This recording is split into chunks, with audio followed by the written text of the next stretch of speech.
اعمال به تللی کیږي د قیامت فرض باندې او که عامل عمل کوونکی به تللی کیږي.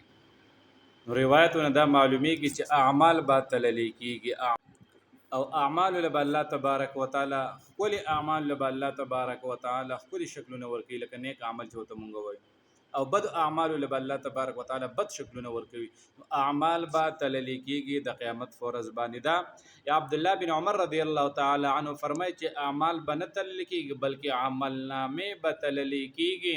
او د هر سړی به دومره عمل نامه وي دومره اوږده مد بصوره څومره چې د حد د سترګو د نظر حد وي، څومره د سترګو نظر کار کوي هغه عمر به د عمل نامه وي. او د عمل نامې به تللی کیږي. او تایید یو حدیث نه او تایید هغه د حدیث نه معلومیږي روایتونه چې کله ګناهګار سړی قیامت فرض باندې رب العالمین مخې ته راشي او د رب العالمین د طرف ته اقرار وشي دا ګناه دې کړی دا ګناه دې کړی دا ګناه دې کړی دا، او د ته پته ولګي چې زما جهنم ته دل دا یقیني دي د یقین راشي، رب العالمین طرف به ارشاد وشي چې ودرېږه ستا یو امانت زما سره دی. او هغه امانت کاغذ به راوغستلی چې پای کې به کلمه د شهادت اشهد الله اله الا الله چې دا کله کېدي نو دا د ګناهونو هغه چابړې هغه به سپک کړی شي او کلمې والا شهادت والا چابړې دا به دون کړی شي. یقینا د الله تبارک وتعالى د نوم سره هیڅ چیز برابر نه دی او نه د هغې مقابله کولی شي. نو دې نه دا معلومیږي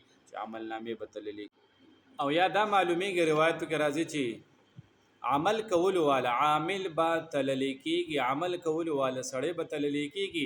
او تایید یو د حدیث د روایت نه معلومیږي، لکه نبی علیه الصلاۃ والسلام عبد الله بن مسعود رضی الله تعالی عنه ته فرمایله چې ستا دا وړې وړې خپې مبارکې دي دا به د قیامت ورځ باندې په تله د میزان کې د احد د غر نه هم ډېرې درنې وي. نو دې دا معلومه شوه چې عمل کوونکې سړی به تللی کیږي د قیامت ورځ باندې.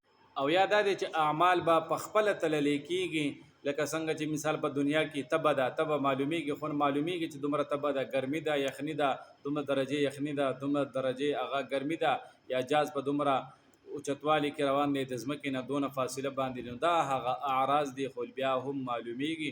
دغه شانتې اعمال به هم تللی کیږي.